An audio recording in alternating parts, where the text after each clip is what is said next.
Blood donor day 2026 উপলক্ষে the wellness ডেস্কের বিশেষ পডকাস্টে আজকে আমরা গুরুত্বপূর্ণ একটি সংগঠনের একজন প্রতিনিধিকে আমন্ত্রণ জানিয়েছি, যারা মেডিকেলের শিক্ষার্থী হয়েও বিভিন্ন ব্যস্ততা মাড়িয়ে সাধারণ মানুষের জন্য মানবিক চাহিদা পূরণের জন্য একটা লম্বা সময় কাজ করে যাচ্ছেন। আমরা আমন্ত্রণ জানিয়েছি সন্ধানীর সম্মানিত অ্যাডভাইজার ডক্টর মোকাররবিন হক নিবিড়কে। স্যার, আপনাকে আমন্ত্রণ জানাচ্ছি। জি, অসংখ্য ধন্যবাদ। সন্ধানের সাথে আপনার সংশ্লিষ্টতার গল্পটা আগে শুরু করতে চাই। জি, ধন্যবাদ। সন্ধানী হচ্ছে বলতে গেলে বলা হয়ে থাকে বাংলাদেশে মেডিকেল এবং ডেন্টাল স্টুডেন্টদের দ্বারা পরিচালিত একটি হচ্ছে অরাজনৈতিক বা অলাভজনক প্রতিষ্ঠান। সন্ধানীর সাথে আমার শুরুটা হচ্ছে যে 18 সালে পরবর্তীতে তো হচ্ছে মেডিকেল লাইফে আমার একটা বড় অংশ জুড়ে সন্ধানী ছিল।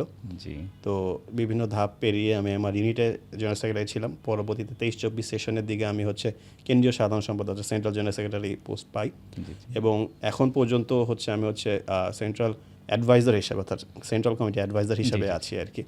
তো এই দীর্ঘ 7 থেকে 8 বছর সন্ধানীর সাথে আমার যাত্রা আছে, এখনও সামনে আশা করি ইনশাআল্লাহ থাকবে আর কি। আমাদের যতটুকু জানি আপনাদের একটা মানবিক বা বন্ধুদের জন্য একটা সহানুভূতিশীল জায়গায় কিছু করতে গিয়ে এই সন্ধানের জন্ম। এই গল্পটা আর একটু বড় করে জানতে চাই। জি, অসংখ্য ধন্যবাদ। তো সন্ধানীর আসলে শুরুটা হয়েছিল একটি খুবই সুন্দর একটি বন্ধুত্বপূর্ণ সম্পর্কের থেকে। তো হচ্ছে বিষয়টা ছিল হচ্ছে যে 1977 সালে তৎকালীন ঢাকা মেডিকেল কলেজের ব্যাচের শিক্ষার্থী কয়েকজন, অর্থাৎ দ্বিতীয় বর্ষের কয়েকজন শিক্ষার্থী, আমাদের শ্রদ্ধেয় 6 জন স্যার আমরা বলি, যেহেতু আমাদের অনেক সিনিয়র, এবং উপদেষ্টা সেই সাথে আমাদের শ্রদ্ধেয় উপদেষ্টা মঞ্জু স্যার, তারপর ডক্টর মঞ্জু স্যার, তারপর হচ্ছে ডাক্তার মোশাররফ হোসেন মুক্ত স্যার সহ 6 জন নিয়ে এই সংগঠনটা শুরু হয়। মূলত 77 সালের দিকে ক্লাস করতে গিয়ে দেখলেন আমাদের ডক্টর মঞ্জু স্যার যে তাদেরই একজন ফ্রেন্ড সকালে হচ্ছে যে কোনো খাওয়া দাওয়া না করে হচ্ছে মেডিকেলে যে দীর্ঘ যে সময়টুকু ক্লাস থেকে শুরু করে দুপুর পর্যন্ত হচ্ছে যে অভুক্ত অবস্থায় থাকে। তো আমরা আসলে জানি যে হচ্ছে যে আমাদের মেডিকেলে যে সিস্টেমটা, এটা শুধুমাত্র বসে থেকে পড়া এরকম না, অনেক রোটেশন, অনেক প্র্যাকটিক্যাল, অনেক কিছুই থাকে। তো সকাল থেকে শুরু করে এত স্ট্রেস নিয়ে কাজ করা, এটা আসলে টাফ হয়ে যায় অনেক ক্ষেত্রে। সে সময় তো আরও অনেক প্রবলেম থাকতো, আরও বেশি দীর্ঘায়িত ক্লাস টাস থাকতো। তো একজন মেডিকেল স্টুডেন্টের জন্য সেটা কোপ আপ করা আসলে হচ্ছে একটু টাফ। তো সেই মানবিক চিন্তা করে, বন্ধুত্বের কথা চিন্তা করেই মঞ্জু স্যার, মুক্ত স্যার সহ 6 জন তারা দ্বিতীয় বর্ষের শিক্ষার্থী একসাথে হন যে কীভাবে তারা তাদের বন্ধুকে সহায়তা করতে পারে। সবাই বেঁচে আছেন? জি না, 3 জনের মতো বেঁচে আছেন আর কি। জি, আমরা তাদেরকে ধন্যবাদ জানাই। জি, তাদের হাত ধরে যে সংগঠন শুরু করেছে, সেই সংগঠন বাংলাদেশের যে পরিমাণ ব্লাড প্রয়োজন, তার একটা ভালো কন্ট্রিবিউশনের একটা ওয়ে আমরা পেয়েছি। সন্ধানী যখন শুরু হয় আর বর্তমান সন্ধানী, এই যে সন্ধান এক্সপানশনটা কখন শুরু হয় মূলত? জি, তো জি ধন্যবাদ। যেটা বলছিলাম যে 1977 সালে 5ই ফেব্রুয়ারি 6 জন বন্ধু মিলে ঠিক করেন যে হচ্ছে তারা হচ্ছে বন্ধুকে সহায়তা করবে। পরবর্তীতে তারা হচ্ছে এটা সফল হন, এবং তারপর 19শে মার্চ তো বিভিন্ন বন্ধুর মানে বিভিন্ন নাম আসে যে কী নাম রাখা যায় তাদের সংগঠনে। বাট কারণ হচ্ছে প্রথম এটা খুবই সাকসেসফুলি তারা কাজটা করেন, এবং এই কার্যক্রমটা তারা আরও বৃদ্ধি করতে চাচ্ছিলেন, পরিধি বৃদ্ধি করতে চাচ্ছিলেন, শুধু সংগঠনের একটা নাম প্রয়োজন। তো আমাদের মুক্ত স্যারের দেওয়ার নাম সন্ধানীটা যুক্ত করা হয় 77 সাল থেকে। তখন শুধুমাত্র ঢাকা মেডিকেল কলেজে ছিল, পরবর্তীতে ধাপে ধাপে ময়মনসিংহ মেডিকেল কলেজ এবং তৎকালীন যে বিভাগীয় মেডিকেল কলেজগুলো ছিল আস্তে আস্তে সেই যুক্ত হতে থাকে। 1995 সাল পর্যন্ত তৎকালীন যে সকল মেডিকেল কলেজ, পাবলিক মেডিকেল কলেজগুলো ছিল, তারাও যুক্ত হয়ে যায় সন্ধানীর সাথে। তাছাড়া 1981 সাল, 83 সাল, 84 সাল ধাপে ধাপে ময়মনসিংহ মেডিকেল কলেজ যুক্ত হয়। 83 সালে আমাদের সন্ধানী কেন্দ্রীয় পরিষদ গঠন হয়। এই বিষয়টা নিয়ে আমি আসছি। 84 সালে এবং তার পরবর্তীতে আরও 2টি সহযোগী প্রতিষ্ঠান মানে আমাদেরই আন্ডার থাকে, যেটা হচ্ছে যে সন্ধানী জাতীয় চক্ষুদান সমিতি এবং সন্ধানী ডোনার ক্লাব যুক্ত হয়, যার মাধ্যমে পরিধিটা শুধুমাত্র মানে মেডিকেল স্টুডেন্টের মাধ্যমে না, নন মেডিকেল স্টুডেন্টদের সাথেও এটা যুক্ত হয়ে যায়। তো যেটা বলছিলাম, কেন্দ্রীয় পরিষদ যখন গঠিত হয় এরপরের থেকে কেন্দ্রীয় পরিষদের নির্দেশনায় এখন বর্তমানে বাংলাদেশে পুরো বাংলাদেশ জুড়ে 37টি মেডিকেল এবং ডেন্টাল কলেজে আছে সন্ধানী, নট অনলি পাবলিক, প্রাইভেটও কিছুতে আছে, এবং সেই সাথে 6টি ডোনার ক্লাব আছে আমাদের, এবং একটি মানে ওয়েল রিনোন আমাদের জাতীয় চক্ষুদান সমিতি আছে। তো এই ব্যাপ্তিটা আস্তে আস্তে ধীরে আরও বৃদ্ধি পাচ্ছে, আশা করি সামনে আরও বেশ নতুন একটি মেডিকেল কলেজ আপনাদের ইউনিট নিতে চাই, প্রক্রিয়া কি? তো আমরা আসলে এই জিনিসটা খুবই স্ট্রিক্টলি মেনটেন করি, কারণ যেটা সামনে হয়তো বা বলবো বা কথা প্রসঙ্গে আসতে পারে, আমাদের কাজে অন্যতম বিষয় হচ্ছে স্বচ্ছতা। তো আমাদের এই স্বচ্ছতাই করার জন্য একটা মেডিকেল কলেজে আপ টুটা মার্ক ওই রকম তাদের অ্যাক্টিভিটিস দেখাতে পারবে কিনা, কিংবা হচ্ছে যে তাদের কার্যক্রম কতটুকু থাকবে সেটা দেখা লাগে। সেই ক্ষেত্রে কিছু ক্রাইটেরিয়া থাকে, যেমন হচ্ছে যে কমপক্ষে 5টা রানিং ব্যাচ গিয়েছে, আমরা রানিং ব্যাচ বলি, মানে 5 বছর অপারেশনের জন্য যেন সাইকেলটা যেন সুন্দর হয়।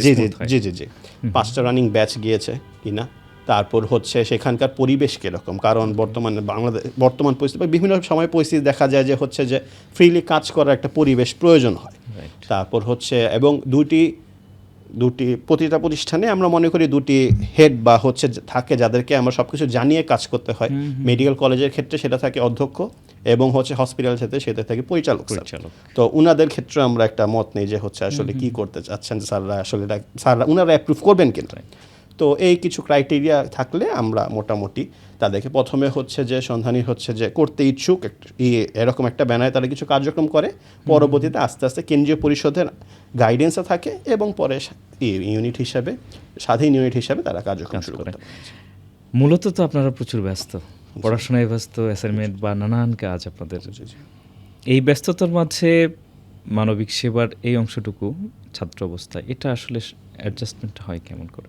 জি, আসলে আমাদের হচ্ছে সন্ধানী যে কাজগুলো হয়, তো আমাদের হচ্ছে যে লার্নিং আউটকাম খুব ভালো সন্ধানীয়ানদের। ওকে, কারণ হচ্ছে আমরা মূলত পেশেন্ট ডিল করা লাগে আমাদের খুব, কিন্তু এই পেশেন্ট ডিলিংটা যখন আমরা ওয়ার্ডে যাই, যেটা হচ্ছে 3rd ইয়ার এবং 4th ইয়ার থেকে শুরু হয়, সেখান থেকে শুরু হয়। তো খুব বেশি হলে 2nd ইয়ারের লাস্টের দিকে যেতে পারে, কিন্তু সন্ধানী মাধ্যমে একটা হচ্ছে যে নতুন স্টুডেন্ট যে মেডিকেল আসে, ফ্রেশার আমরা বলি, সে প্রথম থেকেই হচ্ছে যে একেবারে রুট লেভেলে কাজ করার সুযোগ পাচ্ছে। একজনের ব্লাড প্রিক করা, তারপর হচ্ছে যে ব্লাড ডোনেশনে কাজ করা, কিংবা কাউকে উদ্বুদ্ধ করা যে আসেন রক্তদান করি, তারপর এই সকল কার্যক্রম হচ্ছে সে ফার্স্ট ইয়ার থেকে দেখতে পাচ্ছে। ফলে আরও স্বাচ্ছন্দ্যে এই কাজগুলো করে, তার জন্য সহায়ক হচ্ছে, এবং সে স্বাচ্ছন্দ্যে কাজগুলো করে থাকে, এবং এতে পড়াশোনা ওরকম ক্ষতি হয় না, কারণ অ্যাজ এ মেডিকেল স্টুডেন্ট যেটা বলতে চায়, পড়ার পরিমাণ অনেক বেশি। সেই ক্ষেত্রে যদি সে প্রথম থেকে প্র্যাকটিক্যাল এক্সপিরিয়েন্সটা থাকে, কিছু ক্ষেত্রে সেটা রিক্রিয়েশনেরও কাজ করতেছে, ফলে পড়াশোনা আরও ভালো হয় আর কি। এমনিতে এখানে তো ব্লাডের তো নানান চাহিদার ভিত্তিতে নানান ধরনের ব্লাড, তো সেইগুলোর সেগমেন্টেশন বা সেপারেশনের জন্য পর্যাপ্ত প্রযুক্তি সন্ধানের কাছে আছে কিনা? জি, সেক্ষেত্রে আমি হচ্ছে দুইভাবে কথাটা বলবো। যে হচ্ছে প্রথম কথা হচ্ছে যে যেটা হচ্ছে অবশ্যই আমরা হচ্ছে স্ট্রিক্টলি মেনটেন করি, ব্লাড গ্রুপিং থেকে শুরু করে স্ক্রিনিং থেকে শুরু করে সব কিছু। আর রিসেন্ট আপনারা মনে হয় দেখতেছেন যে দেশে হচ্ছে একটা অনাকাঙ্ক্ষিত পরিমাণ HIV রোগী সংখ্যা বাড়ছে। রক্তজনিত বিভিন্ন সংক্রামক ডিজিজ আছে, সেক্ষেত্রে বর্তমান HIV একটা বিষয় দেখতে পাচ্ছেন। তো আমরা সেই ক্ষেত্রে এটা স্ট্রিক্টলি মেনটেন করি কিভাবে, আমরা হচ্ছে ডোনার থেকে শুরু করে যে সকল ইগুলা থাকে, যে সকল হচ্ছে অ্যাপ্লায়েন্স প্রয়োজন, সবগুলা টু দি পয়েন্ট আমাদের থাকতে হবে। ফার্স্ট অফ অল যখন আমরা হচ্ছে মেডিকেল কলেজটা সিলেক্ট করি, তখন আমরা এটা আগে দেখে নেই যে হচ্ছে যে তার এই ব্যবস্থাগুলো আছে কিনা, কিংবা সেই ব্যবস্থাগুলো মেনটেন করতে পারবে কিনা, এবং সেই সাথে আমরা হসপিটাল পরিচালক স্যারও আছেন, তো সেখান থেকে আমরা একটা ক্লিয়ারেন্স পেয়ে যাই যে না, দিস ইনস্টিটিউশন বা this unit has the fitness. তারপরে আমাদের মূলত ডোনার পুল মেডিকেল এবং ডেন্টাল স্টুডেন্ট, তো ডোনার পুল হাইলি এনরিচড, এবং হচ্ছে যে তারা শুরু থেকেই তারা একটা সার্ভেলেন্সের মধ্যে থাকে যে হচ্ছে যে এইসব ক্ষেত্রে তাদের এরকম কোনো প্রবলেম বা কিছু নেই। তারপর হচ্ছে আমরা আসি কালেকশনের ক্ষেত্রে আমাদের যে ক্যাম্পিংগুলো হয়, অনেক ক্ষেত্রে ক্যাম্পিংয়ে দেখা যায় যে হচ্ছে যে পরিবেশ অত ভালো না, পরিস্থিতি ভালো না, আমরা সেই ক্ষেত্রে আসলে পরিস্থিতি তৈরি পয়েন্ট আর কি রাখার চেষ্টা করি, এবং সবসময় এই জিনিসটা ভালোভাবে হয়ে আসছে। এই যে মানে আপনারা বিভিন্নভাবে সেবা দিচ্ছেন, টোটাল আমাদের বাংলাদেশে ইয়ারলি কেমন ব্লাড প্রয়োজন হয়, আর সন্ধানের কন্ট্রিবিউশনটা সেখানে কত % বা কীভাবে এটা? আচ্ছা, তো হচ্ছে আমাদের হচ্ছে যে ব্লাডের ক্ষেত্রে যেটা আমরা বলতে চাই যে এটা একটু হতাশাজনক হলেও সত্য যে হচ্ছে যে আমাদের যে দেশে ক্রমাগত পপুলেশন বাড়ছে, তো সেই ক্ষেত্রে আমরা এক্সপেক্ট যেটা করতাম যে ইনক্রিজ পপুলেশনের সাথে ব্লাড ডোনারের সংখ্যাও সেই হারে বৃদ্ধি পাবে, কিন্তু সেটা আসলে হয়ে উঠতেছে না বিভিন্ন কারণে আর কি। তো আমাদের মূলত সন্ধানীর যেই রিপোর্ট, আমাদের একটা নিজস্ব রিপোর্ট থাকে, ঠিক আছে, এই রিপোর্ট নিয়ে সামনে আসবো, খুবই স্বচ্ছতার রিপোর্ট থাকে। আমি নিজে সাধারণ সম্পাদক ছিলাম, সেই রিপোর্ট করতে গিয়ে যে কী পরিমাণ ঘাম ঝরাতে হয় সেটা আমি নিজেও জানি। তো আমাদের সেই রিপোর্ট সমীক্ষা অনুযায়ী গত 10 ইয়ার্সে বলতে পারেন যে হচ্ছে যে প্রায় 10 লক্ষ অধিক পরিমাণ ব্যাগ আমরা সন্ধানী থেকে দিতে সক্ষম হয়েছি। এখন এটা হচ্ছে মানে কমপ্লিট আমরা হচ্ছে সাকসেসফুল ট্রান্সফিউশন। আমরা জানি যে হচ্ছে যে ব্লাড ডোনেশনের ক্ষেত্রে অনেক স্ক্রিনিংয়ে দেখা যায় এই থাকে, সমস্যা থাকেই হয় না, সাকসেসফুল ট্রান্সফিউশন। এটা হচ্ছে মোট যে দেশে ব্লাড ডোনেশন এবং ব্লাড ট্রান্সফিউশনের হচ্ছে 25% মতো আমরা হচ্ছে কভার করেছি, যেটা অন্য সব সংগঠন থেকে অনেক পরিমাণ বেশি। আমি নিজেদের ব্র্যাক করতে চাই না, কিন্তু অন্য কোনো সংগঠন একাই এত 25% ব্লাড ট্রান্সফিউশনে এটা আসলে এখন পর্যন্ত করতে পারে নাই, যেটা আমাদের জন্য আলহামদুলিল্লাহ ভাগ্য ভালো। হ্যাঁ, আপনারা কোয়ান্টামের কথা বলতে পারেন, তাদের ডোনার পুল অনেক বড়, কিন্তু আমাদের ক্ষেত্রে হয় কি যে ক্যাম্পাস ভিত্তিক বিবেচনায় আপনি বলছেন, ক্যাম্পাস ভিত্তিক, এবং আমরা তো ডেট হসপিটালের সাথে রিলেটেড থাকি, তো সেই হিসাবে আমাদের এই 25% আসলে আপনি হসপিটাল সহকারে টোটাল কাউন্ট করছেন। জি জি জি, ওকে। তো সেই হিসাবে হচ্ছে আমাদের হচ্ছে এই 25% অন্যান্য সহকার। হসপিটালের আলোচনাটা যেহেতু আসলো, হসপিটালগুলোতে ধরেন আমার এখানে আপনি ট্রেন ডক্টর পাচ্ছেন, বা আপনারা যারা সন্ধানীতে আছেন তারা ডক্টর, সেই হিসেবে এটার পার্সপেক্টিভ একরকম, কিন্তু যেই উপজেলা বা বিভিন্ন পর্যায়ে যারা, সেখানেও তো ব্লাডের প্রক্রিয়াগুলো আছে। এই দুটার মধ্যে পার্থক্য করে কোনো সাজেশন কি দিতে পারেন কিনা, ওখানে আসলে কিভাবে মেনটেন করা উচিত, আপনারা কিভাবে করছেন? আচ্ছা, তো হচ্ছে সেই ক্ষেত্রে আমাদের হচ্ছে যে এক্স্যাক্ট রুট লেভেলে তো আসলে মেডিকেল কলেজ নাই, সুতরাং মেডিকেল কলেজ না, আমি মেডিকেল কলেজের কথা বলছি না। জি জি, বুঝতে পারছি যে এক্স্যাক্ট রুট লেভেলে তো মেডিকেল কলেজ নাই, কিন্তু আমাদের কিছু ডোনার ক্লাব আবার একদম রুট লেভেলে কাজ করে থাকে। সন্ধানী গাইবান্ধাতে একটা ডোনার ক্লাব আছে, খুবই অ্যাক্টিভ একটা হচ্ছে ডোনার ক্লাব, তারাও আমাদের এই জিনিসটা খুবই মেনটেন করে, ঠিক আছে। আর আমি যেটা বলতে চাই যে স্ক্রিনিং ইজ ভেরি ইম্পর্ট্যান্ট, যেটাই হোক, কারণ হচ্ছে যে যত যাই হোক, আপনি একজনকে সহায়তা করতে গিয়ে যদি তার আরও না করে কোনো সমস্যা হয়ে যায়, এটা আসলে হিতে বিপরীত হওয়ার একটা বিষয়। তো স্ক্রিনিংয়ের বিষয়টা দেখতে হবে, ন্যূনতম আমরা 5 থেকে 6টা জনিত রোগ বেশি হয়ে থাকে, সেটা আসলে স্ক্রিনিংটা ভালো মতো করতে হবে। আচ্ছা, ব্লাডের এই স্ক্রিনের কথা যেহেতু বলছেন, ব্লাড থেকে সংক্রমিত হয়ে কোন কোন রোগগুলো এই মুহূর্তে বেশি ছড়াচ্ছে? আচ্ছা, তো এই মুহূর্তে হচ্ছে আমরা সাধারণত যখন মেডিকেল স্টাডি শুরু করেছিলাম, তখন 5টা মতো ডিজিজের কথা বলতো, প্রায় আমাদের একটা সেকশন আছে কমিউনিটি মেডিসিন, ওইখানে প্রায় পড়ানো হতো। তো সেই ক্ষেত্রে হচ্ছে আমাদের সবচেয়ে বেশি দেশে যদি আমি বলি হয়ে থাকে হচ্ছে হেপাটাইটিস, ঠিক আছে, হেপাটাইটিস বি এবং হেপাটাইটিস সি, এটা হচ্ছে হয়ে থাকে। তাছাড়া অঞ্চল ভিত্তিক কিছু আছে, ম্যালেরিয়া, এটা হয়ে থাকে। তারপর হচ্ছে HIV রিসেন্ট দেখা যাচ্ছে। তো এগুলা স্ক্রিনিং আমার হচ্ছে ওই যাতে অবশ্যই মেনটেন হয়, মানে সচেতনতার জায়গাটা হচ্ছে স্ক্রিনিং। জি, স্ক্রিনিং, এবং হচ্ছে যে ডোনার আমার অবশ্যই বেশি থাকতে হবে। স্ক্রিনিং হলে হয় কি যে ধরেন আপনার স্ক্রিনিং হলে আপনি অলরেডি জেনে গেলেন যে ঠিক আছে আমার এই রোগগুলো নাই, ঠিক আছে। এখন HIV ট্রান্সমিশন যেটা, এটা যে শুধুমাত্র হচ্ছে যে মানুষের হচ্ছে সেক্সুয়াল ট্রান্সমিশন হয় এরকম না, কিন্তু এমনও এরকম আছে, বিশেষ করে করোনার সময় একটা বিষয় ছিল, আমি একটু বড় করে বিষয়টা বলি। করোনার ক্ষেত্রে দেখা গেল যে হঠাৎ করে একটা থেরাপি কথা বলে প্লাজমা থেরাপি, সম্ভবত শুনেছেন, এবং সেটা অনেক ক্ষেত্রে কাজও হয়েছে। তো দেখা গেল যে প্লাজমা ডোনেট করতে এসে অনেকেই প্লাজমা ডোনেট করা শুরু করলেন। তো প্লাজমা ডোনেশনের একটা নির্দিষ্ট অংশ থেকেও দেখা গেছে যে হচ্ছে যে মানে ধারণা করা হচ্ছে যে HIVর একটা আসতে পারে। আর একটা যেটা বললাম যে স্ক্রিনিং বিষয়টা, এই স্ক্রিনিংটা না হলে কিন্তু HIV ট্রান্সমিশন চলে আসতে পারে। কারণ HIVর যে বিষয়টা আমি বললাম গুরুত্ব দিলাম রিসেন্ট কারণে, হেপাটাইটিস আরও মারাত্মক একটা বিষয়। দেখা গেল যে হচ্ছে সবচেয়ে বেশি ছেলেদের যে সমস্যাটা হয়, চুল কাটাতে গেলেন, হচ্ছে যে দেখা গেল যে আগে একজন হেপাটাইটিস পেশেন্টের হচ্ছে ব্লেড ছিল, ওই ব্লেড দিয়ে আপনার খুর দিয়ে আপনার কাটা হচ্ছে, আপনি ট্রান্সমিশনে হয়ে যেতে পারেন। তাছাড়া আমরা হচ্ছে যারা মেডিকেল সেক্টরে কাজ করে, নট অনলি ডক্টরস, আমাদের নার্সরাও অনেক কিন্তু এফেক্টিভ কাজ করেন। তো ওনারাও দেখা যায় যে প্রতিনিয়ত রোগীর এক্সপোজারে আসছে, রোগীর এক্সপোজারে এসে দেখা যাচ্ছে যে হচ্ছে যে একজন হেপাটাইটিস পেশেন্টকে প্রিক করতে গেল, ব্লাড চলে আসলো, কিংবা ওটি হতে গেল, ব্লাড চলে আসলো। তো এই যে আমাদের যে রেগুলার স্ক্রিনিং হচ্ছে, এর মাধ্যমে সে কিন্তু অলরেডি জেনে যাচ্ছে যে তার আছে কি না। এটা তার দোষ না যে হেপাটাইটিস তার হয়ে গেছে, কারণ হেপাটাইটিস অজান্তে অনেক কারণে হয়ে যেতে পারে। এইচআইভিও অজান্তে ব্লাড ট্রান্সফিউশন দেখা গেল যে স্ক্রিনিং হয় নাই প্রপার, অন্য কারো ব্লাড নিছে প্রয়োজনে বা প্লাজমা নিয়েছিল এইচআইভি এর সময় করোনার সময় ওইখানে হয়ে গেছে, কিন্তু এই যে স্ক্রিনিংটা তার হয়ে গেল, সে অলরেডি জেনে গেল তার এটা আছে যে হচ্ছে যে এইটাকে আমরা বলি ইনসিডেন্টাল ফাইন্ডিং, যে জেনে গেল পরবর্তীতে সে সেই ক্ষেত্রে স্টেপ নিতে পারলো। দেখা গেল যে তার আরও খারাপ অবস্থা হতে পারতো, সে আগে জেনে এটা নিয়ে কাজ করতে পারলো। এই প্রসঙ্গে আরেকটু অ্যাড করি, ব্লাড যখন আপনারা নেয়ার প্রক্রিয়া করছেন এখানে বেশ কিছু পরীক্ষা দেওয়া হয়, করা হয়, তো এটা তো আসলে ডোনারের জন্য একটা স্ক্রিনিং। এই জায়গাটায় পরীক্ষাগুলো কোনটা কোনটা করা হয় এবং সেটা দ্বারা একজন ডোনার আসলে কীভাবে বেনিফিটেড হতে পারে, এই অংশটুকু একটু। আচ্ছা, তো হচ্ছে যে আমার হচ্ছে গ্রুপিং টিস্যু ম্যাচিং, এই দুইটা খুবই প্রয়োজন। হচ্ছে গ্রুপিং এবং টিস্যু ম্যাচিং হলেই একজন ডোনার একজনকে ডোনেট করতে পারবে। আচ্ছা, তো এরপরে হচ্ছে যে আমাদের স্ক্রিনিং কার্যক্রম হয়। স্ক্রিনিং কার্যক্রমটা আসলে এই মুহূর্তে এভাবে তো বলতে পারতেছি না, কিন্তু যে স্ক্রিন মানে দেখায় খুবই ভালো হতো, দরকার নাই। আমি বলতে চাচ্ছি যে এই স্ক্রিনটা হয় হচ্ছে যে আলাদাভাবেই স্যাম্পল কালেক্ট করা হয়, যখন হচ্ছে ব্লাড নেওয়া হয় তখন স্যাম্পল কালেক্ট করা হয়, আলাদা সেন্ট্রিফিউজ মেশিন থাকে, সেন্ট্রিফিউজ মেশিনে গিয়ে হচ্ছে যে স্ক্রিনটা হয়ে যায়।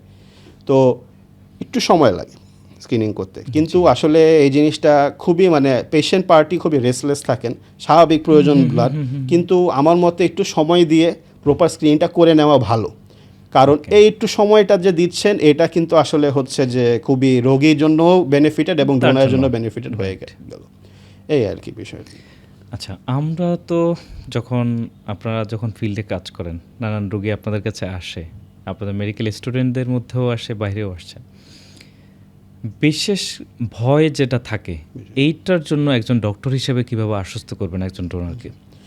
আসলে এই অংশটা খুবই ফানি লাগে বুঝছেন, কারণ হচ্ছে যে ধরেন খুবই বড় সড়ো, আমার নিজের সাইজও অনেক বেশি, ঠিক আছে, দেখতে পাচ্ছেন, তো অনেক বেশি বড় সড়ো অনেকেই আসে আমাদের কাছে, প্রথমে বলে যে করতে পারবে সমস্যা নেই, কিন্তু যখনই দেখে যে বলে যায় না মরে যাবো, তারপর হচ্ছে যে আমি হাঁটতে পারবো না, হাতে ব্যথা পাবো, তো এরকম অনেক কিছু হয়। তো তখন দেখা যায় যে আমরা যে জিনিসটা বলি তাদের এই ভীতিটাকেই আমরা অভয় দেই কাউন্সেলিংয়ের মাধ্যমে। আমাদের তো আসলে কাউন্সেলিংটা তো আমাদের খুবই বড় একটা বিষয়, যে আমরা প্রপার কাউন্সেলিং করি এভাবে। বিশেষ করে আমি নিজেও আলহামদুলিল্লাহ ডোনেট করি, আলহামদুলিল্লাহ যে ডোনেট করি, রেগুলারলি ডোনেট করতে, তো হচ্ছে নিজেই বলি যে দেখেন আমি এতবার ডোনেট করেছি, সমস্যা হয়নি, তো আপনারও আশা করি এরকম সমস্যা হবে না, ওই জিনিসটা বুঝিয়ে দিই। যে সাধারণত খুব মানে কমন যেটা হয় যে হচ্ছে একটা খুব অল্প সময়ের জন্য নিজেকে হাইপোভলিমিক মনে হয়, অর্থাৎ রক্ত আমরা কী পরিমাণে নিই, আমাদের দেহে 5 থেকে 6 লিটার রক্ত থাকে, তো সেক্ষেত্রে বলা হয়ে থাকে আমরা 450 থেকে 550 ml নেই, কিন্তু আসলে আরও কম নেই। আমাদের যে ব্লাড ব্যাগটা আছে ওইখানে হচ্ছে যে কিছু পরিমাণ প্রিজারভেটিভ এবং ওষুধ থাকে, আমরা মূলত 340 থেকে 380 ml এর মতো নেই আর কি, ঠিক আছে। তো এটা পুরো বডির তুলনায় অতি নগণ্য। তো আমরা বলে দিই সাময়িক আপনার একটু নিস্তেজ মনে হতে পারে, ঠিক আছে, আপনার একটু মনে হতে পারে যে আপনি একটু হাইপোগ্লাইসেমিক হয়ে গেছেন, কিন্তু যেই সময়টুকু এটা হতে পারে আমরা রোগীকে তখন পর্যন্ত সুপাইন পজিশনে রাখি, মানে এভাবেই রোগীকে শুয়ায় রাখি, মানে ডোনারকে শুয়ায় রাখি, জি। তো সেটা আপনি ঠিক হয়ে যায়, তবুও আমরা হচ্ছে যে অ্যাড অন হিসাবে আমরা হচ্ছে গ্লুকোজ দেই, তো এটা মোটামুটি ঠিক হয়ে যায়। মোটামুটি পেশেন্ট কাউন্সেলিংটা আমরা করতে পারলেই ভালো হয়ে যায়। তো এই ক্ষেত্রে আমি একটু যদি বলি, আমাদের এই ক্ষেত্রে এখন বর্তমানেও পেশেন্ট কাউন্সেলিং একটা বড় বিষয়। তাহলে 1977 সালে যখন প্রথম শুরু হয়েছিল তখন তো সেটা খুবই ভয়াবহ একটা বিষয় ছিল, যে রক্ত ডোনেট করতে আসবে, রক্ত লাগবে, আপনার রক্ত নিয়ে আপনাকে মেরেই ফেলবো, ঠিক আছে, এরকম অবস্থা ছিল। তো সেই সময়কে আমাদের স্যাররা তারা এই জিনিসটাকে বলতো প্র্যাকটিক্যাল সেশন, মানে একজনকে উদ্বুদ্ধ করার জন্য তার সামনে ব্লাড ডোনেশন করা হচ্ছে, এইটা দেখে অনেকে উদ্বুদ্ধ হচ্ছে। এবং আমি আরেকটা ইনফরমেশন দিয়ে রাখি, 1978 সালে 2রা নভেম্বর বাংলাদেশের প্রথম স্বেচ্ছায় রক্তদান কর্মসূচি হয়, সেটা আমাদের সন্ধানিয়ানরাই করেছিলেন। তো এইটাকে শ্রদ্ধা রেখে 1995 সালে সরকার 2রা নভেম্বরকে জাতীয় স্বেচ্ছায় রক্তদান মনোতর চক্ষুদান দিবস হিসাবে পালন করে আসছে। তো এটা খুবই বড় ক্রেডিট আমাদের সিনিয়রদের জন্য এবং আমাদের অর্গানাইজেশনের জন্য আলহামদুলিল্লাহ বেশ বড় একটা ক্রেডিট আছে। অ্যাজ অর্গানাইজেশন তো আপনারা অনেক কাজ করছেন। এখানে আমার কাছে যেটা একটু আগে আপনার আলোচনায় মনে হয়েছে, যখন আপনার পেশেন্ট কাউন্সেলিংটা ওই লেভেল স্টুডেন্ট যখন কাউন্সেলিংটা করছে, আলটিমেটলি সে যখন ডক্টর হয়ে উঠছে, তখন তো ফাইনালি এটা তার মানে ডক্টরের জন্য এটা একটা বেনিফিশিয়াল জায়গা হচ্ছে। এই কাউন্সেলিংয়ের জায়গার সাথে ম্যাচ করে আরেকটা পয়েন্ট আছে, সেটা হচ্ছে মানে একই সাথে কিছু তো মানে অন্য ঘটনাও ঘটে। ব্লাড দিতে এসে একজন ডোনার হয়তো উৎসাহ নিয়ে আসলেন, এসে সেখানে মানে ভিন্ন পরিস্থিতি অনেক সময় তৈরি হয়। এই বিষয়গুলোর ক্ষেত্রে সাবধানতামূলক যদি কিছু বলা যায়। হ্যাঁ জি, তো হচ্ছে এটা আসলে খুবই গুরুত্বপূর্ণ একটা বিষয় বলেছেন। ব্লাড ডোনেশন কিংবা প্রেশার পরিমাপ করা এই ক্ষেত্রে অনেকের ক্ষেত্রে প্রথম কথা হচ্ছে যে ডু নট রাশ। প্রথম কথা হচ্ছে এটা, ইমার্জেন্সি বুঝতে পেরেছি, ডু নট রাশ। আমরা ব্লাড প্রেশার মাপার ক্ষেত্রে আমরা বলি যে আমাদের যে রুলস, আমাদের ম্যাকলয়েড অন্যান্য বইতে আছে যে রোগী আসবে, মানে ডোনার আসবে বা যে ব্লাড মেজার করবে সে আসবে, এসে বসবে 2 মিনিট, হ্যাঁ স্থির হবে। তাতে হবে কি, তার হচ্ছে যে ব্লাড যে হচ্ছে পাম্প হচ্ছে সেটা হচ্ছে একটা নর্মাল বেজ লাইনে আসবে। আসার পরে সেটা কী হবে, তার হচ্ছে বিচলিত অবস্থাটাও একটু কমবে এবং তার যে নর্মাল যে হোমিওস্টেসিস অবস্থা বডির সেটাও হচ্ছে যে ঠিক মতো যাবে। তখন আমরা হচ্ছে প্রিক করব। এবং পেশেন্টকে অনেক ক্ষেত্রে দেখা যায় পেশেন্ট কাঁপাকাঁপি শুরু করে কিংবা অনেক প্রবলেম হয়, তো তখন হচ্ছে আমার পেশেন্টের পার্টির সাথে অবশ্যই যিনি থাকেন অ্যাটেন্ডেন্ট, সে পেশেন্ট পার্টিকে ভালো মতো চিনে কিংবা হচ্ছে পেশেন্ট পার্টির সাথে আসছে মূল কাজ তাকে অভয় দেওয়া। তখন আমরা বলি যে হচ্ছে ঠিক আছে আপনি একটু ধৈর্য ধরেন, সমস্যা হবে না। এই যে আমার পেশেন্টের উপর হাত রাখলাম, মাথায় হাত রাখলাম, এটাই হচ্ছে অনেক বড় একটা ভরসার হাত। জি, ভরসার হাত যেটা বললাম, এটাই আসলে অনেক বড় একটা বিষয়। এবং সেই সাথে আরও বলতে চাই যে ব্লাড দেওয়ার সময়ও হুলস্থুল করা যাবে না, ব্লাড দেওয়ার পরেও আসলে হুলস্থুল করা যাবে না। এমনিতে তো অনেক ধরনের মানে বয়সের মানুষজন আসছে। জি জি, আপনাদের তো স্পেশাল ক্রাইটেরিয়া হচ্ছে যে মেডিকেল স্টুডেন্টই বেশি। হ্যাঁ বেশি, তবে সব অন্য বয়সের জি জি, এক্ষেত্রে মানে আপনার যেই যারা রক্ত দিতে ভয় পান, জি জি, এটার কোনো এইজ আপনাদের কাছে কোনো অবজারভেশন আছে কিনা? কারা একটু বেশি ভয় পাচ্ছে, কাদেরকে অন্য কোনভাবে তাদেরকে আমরা আশ্বস্ত করতে পারি? আচ্ছা জি। তো আসলে আমাদের হচ্ছে আমরা ন্যাশনাল গাইডলাইন ফলো করি। আমাদের ন্যাশনাল গাইডলাইন অনুযায়ী হচ্ছে যে 50 বছর সাধারণত ধরা হয় ডোনারের ক্ষেত্রে। কিন্তু যদি কেউ ফিট থাকে ঠিক আছে, এরপরে যদি দেখা যায় সে দিয়েছে, তো আমরা ঠিক আছে 52 বছর এরকম ধরতে পারি, কিন্তু 50 বছর পর্যন্ত আমরা একটা গাইডলাইন অনুযায়ী আমরা মেনটেন করি। তো সেই ক্ষেত্রে এই এজ লিমিটের মধ্যে দেখা যায় যারা ফার্স্ট ডোনার তাদের বেশি প্রবলেম হয়, এবং যারা আসলে একটু ইগনোরেন্ট বলতে যে তারা এই বিষয়টাতে আগে অবগত ছিল না। জি, দেখা গেল যে হচ্ছে যে পেশেন্ট নিয়ে আসছেন, পেশেন্টের রক্ত প্রয়োজন, এখন অন্য কাউকে পাচ্ছে না, সে নিজেই ডোনার আছে, সে মানে আগে এই বিষয়টা নিয়ে তার অত নাই, জ্ঞান নাই। এই দুইজন একটু বেশি ভয় পেয়ে থাকে, এই দুই শ্রেণী একটু ভয় পেয়ে থাকে। তাদেরকে কাউন্সিলিং, একটু সময় নিয়ে আমরা কাউন্সিলিং করি এবং হচ্ছে আমরা ভালোভাবে অভয় দিই আর কি, যে হচ্ছে যে সমস্যা হবে না আশা করি। এবং অ্যাজ এক্সাম্পল অনেক এক্সাম্পল আমরা দিয়ে থাকি যে হচ্ছে উনি এরকম দিয়েছে, আমরা এরকম দিয়েছি আর কি, এই আর কি বিষয়। আর হচ্ছে তাছাড়া হচ্ছে আমাদের দেশে দেখা যায় যে আমরা তো সত্যি কথা বলতে যে এখনও আন্ডার নিউট্রিশন আছে, ঠিক আছে, অনেকে আমাদের দেশের মাস পপুলেশনের মধ্যে আন্ডার নিউট্রিশন থাকে। সেক্ষেত্রে ওজনের একটা বিষয় চলে আসে। আমাদের গাইডলাইন অনুযায়ী সাধারণত কমপক্ষে 47 কেজির মতো থাকতে হবে পুরুষের, মহিলার হচ্ছে 45 কেজির মতো থাকতে হবে। তো এটা আমরা মোটামুটি চেষ্টা করি মেনটেন। মহিলার কথাটা আমি একটু ভাবছিলাম যে মহিলাদের নিয়ে একটু আলোচনা করি। টোটাল ডোনার ভলিউমের মধ্যে ফিমেল আসলে কত পার্সেন্ট আছে? আর যেহেতু মেডিকেল প্রফেশনের মধ্যে এই সংখ্যাটা আসলে তুলনামূলকভাবে কতটুকু এগিয়ে আছে কিনা? জি জি, হচ্ছে যে আমাদের যেই নিজস্ব আমাদের যে রিপোর্ট, এই রিপোর্ট অনুযায়ী আসলে একটা খুবই ভালো একটা বিষয় হচ্ছে ফিমেল ডোনারদের সংখ্যা অনেক বাড়ছে। তো হচ্ছে ফিমেলরা নিজেরাই সাধারণত দেখা যায় যে আয়রন ডেফিসিয়েন্সি, অ্যানিমিয়া বা এরকম বিভিন্ন প্রবলেমে থাকে। তো সেই ক্ষেত্রেও আমরা বলবো যে আমাদের হচ্ছে 36 থেকে প্রায় 38% হচ্ছে ফিমেল ডোনারই থাকে, যে সংখ্যা খুবই বাড়ছে। বিশেষ করে রিসেন্ট 2 বছরে দেখা যায় যে মানে মেডিকেলে ফিমেল পপুলেশন অনেক বেশি বাড়ছে, ফিমেল ডক্টরদের সংখ্যাও বাড়তেছে, সেই হারে আমাদের পার্সেন্টেজটাও খুব ভালো মতোই বাড়তেছে আর কি। আচ্ছা, এটার একটা বিষয় একটু আলাদা করে অ্যাড করি। এই যে বিভিন্ন ভলিউমে ডক্টররা দিচ্ছেন, এরকম আমরা কিছু কিছু মানুষজনকে ইতিমধ্যে চিনি যারা শতবার রক্ত দিয়েছেন, কাছাকাছি রক্ত দিয়েছেন। ডক্টরদের মধ্যে মানে অনেকবার রক্ত দিয়েছেন এরকম কোনো ডেটা আছে কিনা সেখানে, এরকম কোনো কিছু? তো আসলে আমাদের ক্ষেত্রে দেখা যায় যে ডেটা অবশ্যই থাকে আমাদের, কিন্তু যিনি ডোনার উনি আসলে এরকম প্রকাশ করতে চান না। ওকে, ঠিক আছে, মানে আমার পার্সোনালি যদি বলতে চান, আমি 11 বারের উপরে দিয়ে দিয়েছি অলরেডি। তো এটা আসলে অনেকের তুলনায় খুবই নগণ্য। কিন্তু আমাদের যেটা বলতে চাই, আব্দুর রহিম নামে একজন আছেন, উনি হচ্ছে নন মেডিকেল পার্সন, প্রায় আমাদের ভবনে আসেন, যোগাযোগ করেন। উনি হচ্ছে 100 বারের উপরে দিয়েছেন। এটা আমরা মূলত আমরা অবগত আছি এবং আমাদের হচ্ছে রিপোর্ট অনুযায়ীও উনি চলে আসছেন। আপনাদের হয়ে সন্ধানের হয়ে উনি দিয়েছেন? জি জি জি, সন্ধানী হয়ে উনি দিয়েছেন এবং খুবই সিনিয়র, তো আমার নিজের চোখে দেখা উনি 4 বারের মতো দিয়েছেন দীর্ঘ 8 বছর যেহেতু আমি যুক্ত ছিলাম, তো আরও বেশি তার মানে অবশ্যই আগে দিয়েছেন এবং যথেষ্ট সিনিয়র, এজ অ্যাবাউট হচ্ছে প্রায় 60 মতো হবে ওনার। তো ডোনার সংখ্যা ভালোই এবং যারা দেয় তারা রেগুলারলি দেয়, রেগুলার ডোনারই থাকে আমাদের, এই আর কি। আচ্ছা, রেগুলার আলাপটা আসছিল, আমরা একটু মাঝে ক্যালকুলেশনও করছিলাম যে একজন ব্যক্তি যদি 18 বছর বয়স থেকে শুরু করে 60 বছর পর্যন্ত ধরে আমরা ব্লাড দিতে থাকে, কন্টিনিউ যদি সে 4 মাস পর পর যদি দিতে থাকে, এক্ষেত্রে সে কখনো কি কোনো ধরনের নেগেটিভ কোনো ইস্যু থাকার সম্ভাবনা আছে কিনা?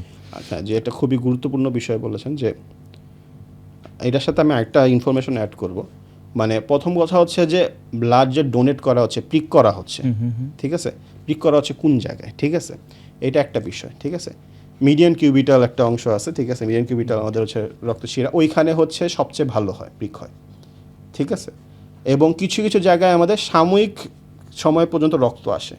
তো এই প্রিকের বিষয়টা খুবই গুরুত্বপূর্ণ একটা জিনিস। কেন? ব্লাড আপনি প্রিক করতেছেন, এক্স্যাক্ট জায়গায় যদি প্রিক না হয় কিংবা ভেন এই জায়গায় যদি ওই জায়গায় চলে যায়, তখন এখানে হেমাটোমা হবে, অনেক প্রবলেম হবে, ঠিক আছে। আর যেই জায়গাতে সচরাচর রক্ত নেওয়া হয় ওই জায়গা থেকে রক্ত না নিলে দেখা যাবে যে ওই জায়গায় ব্যথা হবে এবং অন্যান্য সমস্যা হবে।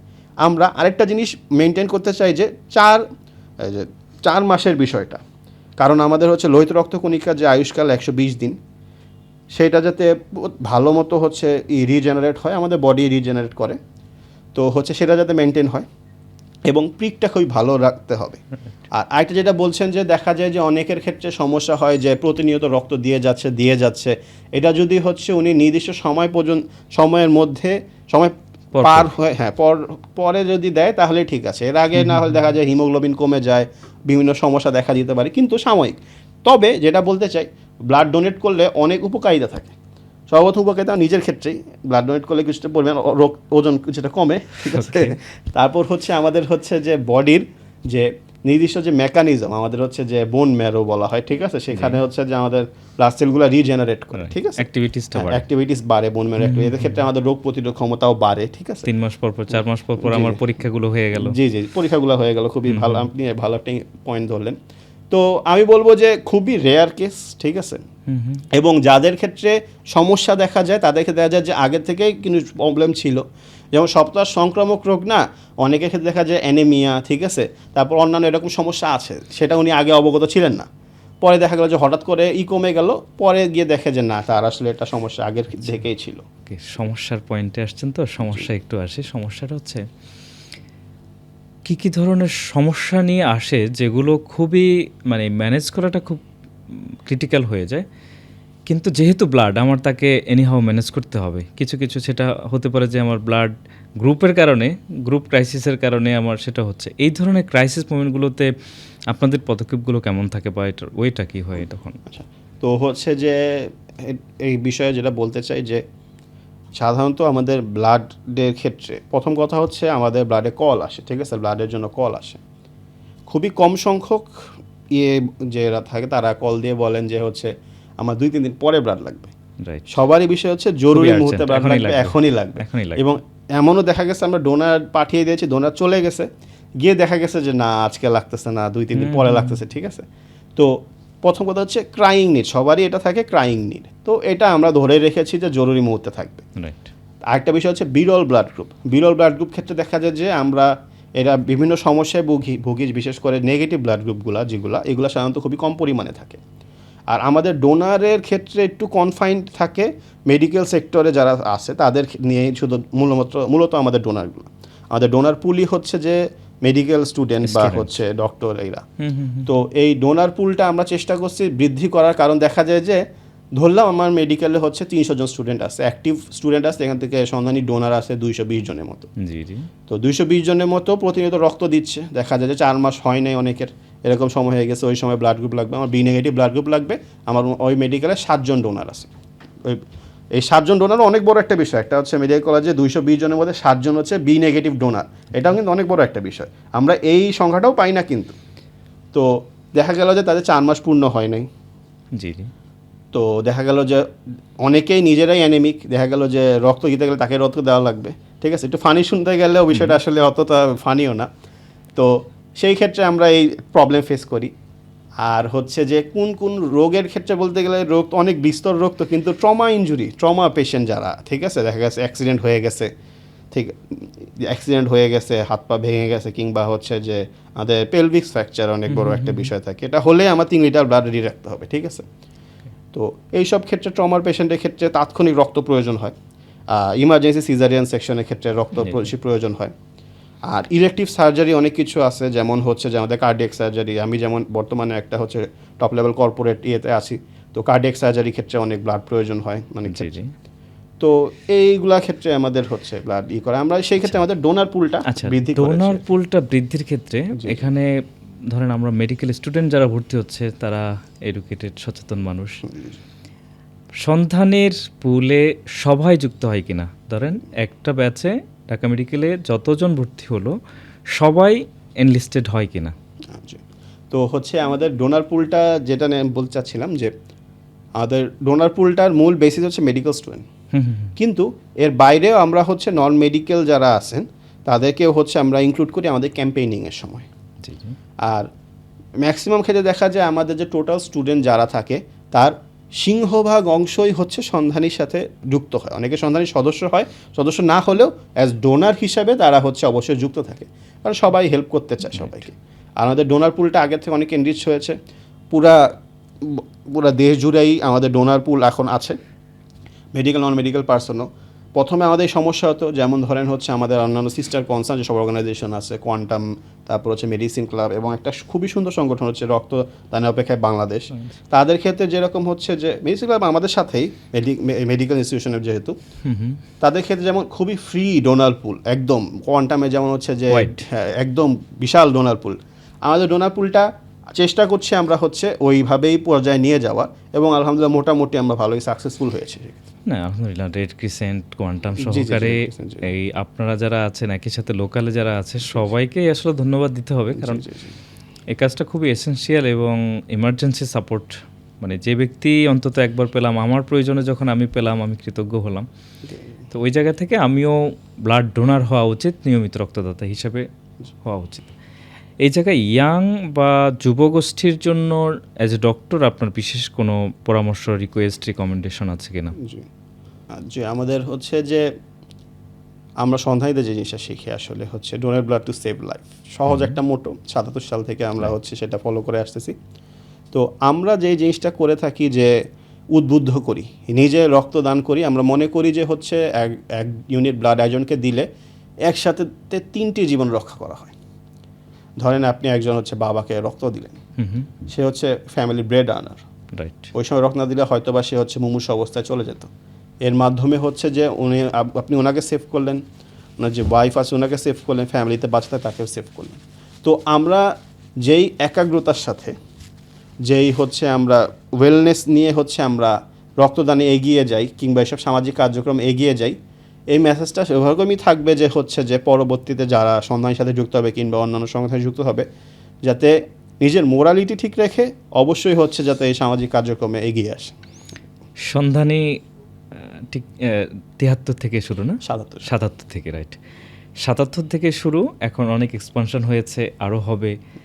এই জার্নিতে খুব গুরুত্বপূর্ণ মানে ওয়েটা তো হচ্ছে লিডারশিপ চ্যানেলটা, এবং আপনি যেটা বলছিলেন সন্ধানী প্রতি বছর এখন অ্যানুয়াল বার্ষিক সম্মেলন করছেন। এইটার কখনো এমন হয়েছে কিনা যে এটা মানে কিভাবে চলবে, ওয়েটা কি কখনো একটু উত্থান পতন, এই জায়গাগুলোতে সন্ধানের পলিসি প্লাস হচ্ছে এইটাকে কন্টিনিউ করার জন্য বিশেষ কোনো গাইড, স্পেশাল উইং আছে কিনা? জি, তো ধন্যবাদ। আসলে খুবই গুরুত্বপূর্ণ একটা বিষয় যে 1977 থেকে সামনে 2027 আমাদের হচ্ছে 50 বছর পূর্তি হবে। ইনশাআল্লাহ অবশ্যই আপনাদের আমরা ইনভাইট করব। তো হচ্ছে এই দীর্ঘ সময়ে 1977 সালে যখন বাংলাদেশ প্রতিষ্ঠার খুব সম্ভবত 6 বছর হচ্ছে একটা দেশে, ওই সময় একটা প্রতিষ্ঠান, সামাজিক প্রতিষ্ঠান বলেন বা যেটাই বলেন, তারা এমন একটি কাজ নিয়ে আগাচ্ছে যেটা তখন সোশ্যাল স্টিগমা ছিল, যে রক্ত দিতে হবে, কেউ রক্ত চাইতে আসলে বলে আপনি আমাকে মারতে আসছেন নাকি, আমি আপনাকে মেরে ফেলবো, এমন অবস্থা ছিল। সেখান থেকে শুরু করে এত দীর্ঘ সময়ে উত্থান পতন বলতে কাজে একটু স্থবিরতা আসছিল বিভিন্ন কারণে। তো এবং অনেক ক্ষেত্রে দেখা গেছে যে আমরা বিভিন্ন প্রবলেম ফেস করেছি, কিন্তু আমরা মোটামুটি আলহামদুলিল্লাহ বেশ ভালোভাবে উতরিয়েছি সেটা। আমাদের হচ্ছে একটি খুবই মানে হাইলি ওয়েল ইকুইপড উপদেষ্টা প্যানেল আছে আমাদের। আমি নিজে একজন উপদেষ্টা এখন। তো উপদেষ্টা যে সন্ধানী করে গিয়েছে, অর্থাৎ আমাদের সন্ধানী গঠনতন্ত্র সংবিধান সম্পর্কে বেশ অবগত। তো উপদেষ্টাদের আমরা হচ্ছে সহায়তা নেই, আর আমাদের অ্যাডভাইস করে। এবং এই ছন্দপতন ওরকম কখনো হয়নি, কেননা ৭৭ সাল থেকে আমরা অনেক পুরস্কার পেয়েছি। আমরা হচ্ছে যে 1995 সালে, আপনি জেনে খুশি হবে, 1995 সালে দক্ষিণ এশিয়ার প্রথম ছাত্র সংগঠন হিসাবে আমরা হচ্ছে কমনওয়েলথ পুরস্কার পাই, কমনওয়েলথ ইয়ুথ অ্যাওয়ার্ড সম্ভবত পাই। এবং 2004 সালে প্রথম ছাত্র সংগঠন হিসাবে আমরা হচ্ছে স্বাধীনতা পদক পাই। তো আমাদের অ্যাচিভমেন্ট আলহামদুলিল্লাহ বেশ অনেক ভালো। তো আমি মনে করি অ্যাচিভমেন্ট বড় বিষয় না, Sandhani already did what did to be done, মানে যেটা করা প্রয়োজন ছিল এই সোশ্যাল স্টিগমাটা দূর করা, এটা আমরা বেশ ভালোভাবে আলহামদুলিল্লাহ করতে পেরেছি। এখন বর্তমান জেনারেশনে দেখা গিয়েছে যে হচ্ছে যে তারা খুব শর্ট টাইমে হচ্ছে আউটকাম চায়, এমন কিছুর সাথে যুক্ত থাকে যাদের তাৎক্ষণিক একটা আউটকাম পাবে। তো সেই ক্ষেত্রে হচ্ছে যে আমাদের যে হচ্ছে অলাভজনক প্রতিষ্ঠানের কার্যক্রম, অনেক ক্ষেত্রে অনেকে সেটা হচ্ছে একটু গ্রহণ করতে করে। তো এই ক্ষেত্রে আমাদের সন্ধানী কার্যক্রমের কাজগুলো হালকা একটু ধীর গতিতে আগাচ্ছে। আশা করি এই জিনিসটা খুবই দ্রুত হচ্ছে, আরও আগের জৌলুসে ফিরে যাবে। আপনি অ্যাওয়ার্ডের কথা বলতেছিলেন, আপনাদেরকে অভিনন্দন সন্ধানীকে। কিন্তু একই সাথে আমি একটা প্রশ্ন একটু রাখতে চাই, সন্ধানীতে যারা নিয়মিত ব্লাড দিচ্ছেন, সন্ধানী তাদেরকে উৎসাহিত করবার জন্য কোনো অ্যাওয়ার্ড, কোনো ট্রিট রেখেছে কিনা? জি অবশ্যই। তো হচ্ছে আমাদের হচ্ছে যেটা বললাম 2 নভেম্বর জাতীয় স্বেচ্ছায় রক্তদান ও মমতা চক্ষুদান দিবস, সেই ক্ষেত্রে আমাদের হচ্ছে এটা একটা কার্যক্রমে থাকে যে হচ্ছে যে 1 বছরে সর্বোচ্চ ডোনার যারা তাদেরকে সম্মানিত করা। সেই সাথেও যারা রেগুলার ডোনেট করতে আসে তাদেরকেও আমরা হচ্ছে টোকেন অফ কিছু কমপ্লিমেন্টারি টোকেন দিয়ে থাকি। সেই ক্ষেত্রে হচ্ছে একটা ব্যাজ দিয়ে থাকি, কিংবা হচ্ছে পেন বা প্যাড দিয়ে থাকি, তারপর শর্ট গিফট দিয়ে থাকি। এবং তাদেরকে অবশ্যই ধন্যবাদ জানাই। এবং হচ্ছে আমাদের ক্ষেত্রে বিশেষ করে আমরা তো হচ্ছে সন্ধ্যা কুষ্টিয়া মেডিকেল কলেজ ইউনিট থেকে আসছি, তো যখন কুষ্টিয়া মেডিকেল কলেজে ছিলাম, তো আমরা প্রতিনিয়ত তাদেরকে কংগ্রাচুলেট করতাম, বোথ অনলাইন অফলাইন। তারপর আমরা হচ্ছে 14 জুন যে বিশ্ব রক্তদাতা দিবস, তো আমাদের এই 14 জুনের সামনে প্রোগ্রাম আছে সন্ধানী, সেখানে হচ্ছে যে কেন্দ্রীয় পরিষদের সহ ইউনিটের, সেখানে আমরা ইউনিটগুলোকে হচ্ছে সম্মাননা জানাই যে হচ্ছে যে তারা কাজ করেছে, তাদের এই ডোনার আছে। জি। আমার বিষয়টা হচ্ছে, আমার সংগঠনের বিষয়টা হচ্ছে যে আমাদের যে কেন্দ্রীয় সাধারণ সম্পাদকের রিপোর্টের মাধ্যমে কয়জন রক্ত দিয়েছে সেটা তো আমরা জানতে পারি, এবং ইউনিটের কাছে নথিও থাকে যে অমুকজন অমুক দিনে রক্ত দিয়েছে। সুতরাং ডোনারও এই লিস্টে থাকে। এবং আমরা একটা ডোনার কার্ড দিই, দুঃখিত আমি এই জিনিসটা আগে বলা উচিত ছিল, আমরা একটা ডোনার কার্ড দিই যে ব্লাড ডোনেট করলো, সে পরবর্তীতে সন্ধানী যে কোনো বাংলাদেশে যে কোনো যায়, ধরেন কেউ কুষ্টিয়াতে রক্ত দিয়েছে, একটা ডোনার কার্ড পেয়েছে, এটা নিয়ে সে সন্ধানী সিলেট এমএজি ওসমানীতে যে আমাদের সন্ধানী ইউনিট আছে ওইখানে গিয়ে ডোনার কার্ড দেখায়, তা সে 1 ব্যাগ ব্লাড পাবে। ফাইন, আমাদের ডোনার কার্ডটা মেনটেন করা হয় ভালো মতো। আচ্ছা, এখানে আমাদের টোটাল ব্লাড নিয়ে আমরা কাজ করছি, অনেকগুলো উইং থেকে নানানভাবে এখানে ব্লাড দিচ্ছে, অ্যারেঞ্জ করছে, সংগঠনগুলো কাজ করছে, সোসাইটি কাজ করছে, থ্যালাসেমিয়া ফাউন্ডেশন কাজ করছে। এখনও পর্যন্ত যে গ্যাপটা আছে, যেটা আমাদের শর্টেজ, এই জায়গা রিকভারির জন্য ন্যাশনাল কোনো গাইডেন্স, ন্যাশনাল কোনো স্টেপ বা আপনাদের দিক থেকে কোনো স্টেপ, এরকম কোনো কিছু রিকমেন্ডেশন বা কোনো কিছু আছে কি আপনাদের? জি, তো সেই ক্ষেত্রে আসলে ভালো একটা কথা বললেন। তো আমাদের সন্ধানী সহ যারা আছেন সংগঠন, ওনারাও বেশ চমৎকার কাজ করে থাকেন। তো এমনও হয়েছে যে আমার ব্লাড প্রয়োজন ছিল, তো হচ্ছে আমি হচ্ছে যে কোয়ান্টামের মাধ্যমে পেয়েছি, সন্ধানীর মাধ্যমে পেয়েছি, কোয়ান্টামের মাধ্যমে পেয়েছি। তো এই যে মিউচুয়াল যে ইন্টারাকশন বন্ডিংটা, এই বন্ডিংটা বেশ ভালো আলহামদুলিল্লাহ। তো মজার বিষয়, মাঝে মধ্যে একটু রেশারেশি হয় মেডিসিন ক্লাব সন্ধানীর, ওটা নর্মাল একটা হচ্ছে ভালো ক্ষেত্রে রেশারেশি, কে আগে বেশি ব্লাড দিতে পারবে, প্রতিযোগিতা হচ্ছে অন্যকে সেবা দেওয়ার জন্য যদি হয় সেটা তো ভালো। জি সেটাই বলতে চাচ্ছিলাম। তো আমি মনে করি এই প্রতিযোগিতা আরও বেশি প্রয়োজন। তো সেই ক্ষেত্রে আমাদের ব্লাডের যে সংকট এটা দূর হবে। সেই ক্ষেত্রে আমরা হচ্ছে আবদার রাখি যে হচ্ছে ন্যাশনালি হচ্ছে আমাদের হচ্ছে যেরকম রক্তদান উদ্বুদ্ধ করা হয়, সেটা যদি আরও বেশি পরিমাণে করা যায়। যেমন হচ্ছে যে কোনো প্রচার সপ্তাহ, আমরা আমাদের সন্ধানী থেকে বিভিন্ন সময় প্রচার সপ্তাহ করে থাকি, নভেম্বরের প্রথম সপ্তাহ করে থাকি। ন্যাশনালি যদি হচ্ছে এরকমই করা হয়, ডোনারদের রিচ করার জন্য, ডোনার সংখ্যা বাড়ানোর জন্য, সেই ক্ষেত্রে আশা করি হচ্ছে যে জিনিসটা আসলে তো আমাদের হেলথ সেক্টরে এটা সবচেয়ে বেশি, যে এক একটা মান্থকে সেলিব্রেশন করা, মান্থকে অ্যাওয়ারনেস মান্থ হিসেবে ঘোষণা করা, উইক ঘোষণা করা, ডে ঘোষণা করা। কোনো কোনো মাসে তো আমরা 8-10টা তারও বেশি ডে পাই। জি বাংলাদেশে এটা আসলেই খুব জরুরি। এখনো পর্যন্ত যেহেতু লম্বা সময় আমাদের দেশে হয়েছে এবং জনসংখ্যাও বিপুল, সে আলোকে এই সংকলনটা না হওয়ার জন্য এই দাবিটা খুবই যৌক্তিক হবে। অবশ্যই। আপনাকে অনেক ধন্যবাদ। অনেকক্ষণ যাবৎ আলাপ করছিলাম জি অবশ্যই। একদম সাধারণ মানুষের জন্য, যারা আপনার সন্ধানীতে ব্লাডের জন্য আসছে কোনো একটা মেডিকেল কলেজে, তাদের আসার পর থেকে আপনার এখান থেকে ব্লাড নিয়ে যাবে, এই প্রক্রিয়াটা একটু যদি সহজ করে বলতেন। জি ধন্যবাদ। সন্ধানী আমরা হচ্ছে দীর্ঘ প্রায় 50 বছর হতে যাচ্ছে আমাদের। আমরা এই রক্তদান কর্মসূচি সহ অন্যান্য কর্মসূচির সাথে যুক্ত আছি। তো আমাদের মূল বেস যেটা রক্তদান কর্মসূচি, সেক্ষেত্রে সাধারণত আমাদের পুরা বাংলাদেশ ব্যাপী 37টি ইউনিট রয়েছে। তো কেউ রক্ত নিতে আসলো, রক্ত প্রয়োজন, সে অবশ্যই প্রথমে যোগাযোগ করে হাসপাতালে। তো হাসপাতালে সংশ্লিষ্ট কর্তৃপক্ষ জানিয়ে দেয় হচ্ছে যে এরকম রক্ত আমাদের এখানেও নাই, আপনি সন্ধানের সাথে যোগাযোগ করতে পারেন। তো সেই ক্ষেত্রে সন্ধানের সাথে সে যোগাযোগ করে, আমাদের যে নাম্বার থাকে নাম্বার থ্রুতে যোগাযোগ করে, বা এখন হচ্ছে অনলাইনের মাধ্যমেও যোগাযোগ করে। তো যোগাযোগ করার পরে আমাদেরকে এই গ্রুপ জানানো হয়, কী গ্রুপ প্রয়োজন, কয় ব্যাগ প্রয়োজন, সেটা জানানো হয়। জানানো হলে আমরা হচ্ছে তাদের সাথে ডোনার ম্যানেজ করে কন্ট্যাক্ট করি। পরবর্তীতে হসপিটালে যে থাকে, আমাদের এই ক্ষেত্রে আরেকটা বিষয় আমরা সর্বোচ্চ চেষ্টা করি যাতে হচ্ছে এক্সচেঞ্জ হয়, মানে আমরা কোনো টাকা পয়সা কোনো এরকম কোনো বিষয় না। আমরা চেষ্টা করি সাধারণত, ধরেন আমরা হচ্ছে বি নেগেটিভ ব্লাড গ্রুপ প্রয়োজন, তো সেই ক্ষেত্রে আমরা এটার হচ্ছে পরিবর্তে যে কোনো একটা নির্দিষ্ট ব্লাড গ্রুপ যদি তারা দিতে পারে, সেই ক্ষেত্রে আমরা হচ্ছে সেটা মেনটেন করি। কারণ সেই ক্ষেত্রে আমাদের ওটা পরিবর্তে একটি ব্লাড চলে আসবে, যেটা আমরা পরবর্তীতে অন্যকে সহায়তা করতে পারবো। সেটা যদি সম্ভব না হয়, যদি অতি প্রয়োজন হয়, আমরা ওইটা করি না। তো পরবর্তীতে আমাদের ডোনার চলে আসলে হচ্ছে যে যা প্রয়োজন, রক্ত যতটুকু যেই প্রয়োজন, সেটা আমরা সেই অনুযায়ী আমরা ডোনার ব্যবস্থা করে থাকি। এবং সে এসে আমাদের হচ্ছে সন্ধানী যে অফিস আছে, আমাদের অফিসের থেকেও ব্লাড নিয়ে যেতে পারে, কিংবা যদি ডিস্ট্যান্ট ডোনার লাগে, অর্থাৎ হচ্ছে দূরবর্তী জায়গায় থাকে, ওই জায়গাতে ডোনার নিয়ে যাওয়া হয়। তো হচ্ছে পরবর্তীতে সে যথাযথ নিয়মবিধি মেনেই রক্তদান করে আসে। তো এটাই as simple as it can get. Okay, thank you. দর্শক, আমরা অনেকক্ষণ যাবৎ একজন অ্যাডভাইজার, যিনি সন্ধানের অ্যাডভাইজার হিসাবে আছেন, ওনার কাছ থেকে শুনলাম সন্ধানী সম্পর্কে, একই সাথে সেখান থেকে অ্যাজ পার্সন আপনি কীভাবে বেনিফিটেড হতে পারেন এবং সেখানে আপনি কিভাবে রক্ত দিতে পারেন, দুটো জায়গা নিয়ে অনেকক্ষণ আলোচনা হলো। আমরা আলোচনায় কিছুটা অনুপ্রাণিত হলাম যে সাধারণ একজন মানুষও যেন উদ্বুদ্ধ হয়, সেই বিষয়গুলো শুনলাম। ডক্টর মোকাররবিন, আপনাকে অনেক ধন্যবাদ। আমরা দর্শকের কাছে আশা রাখব রক্তদানে আপনি উদ্বুদ্ধ হবেন এবং রক্ত দেওয়ার জন্য উদ্বুদ্ধ করবেন।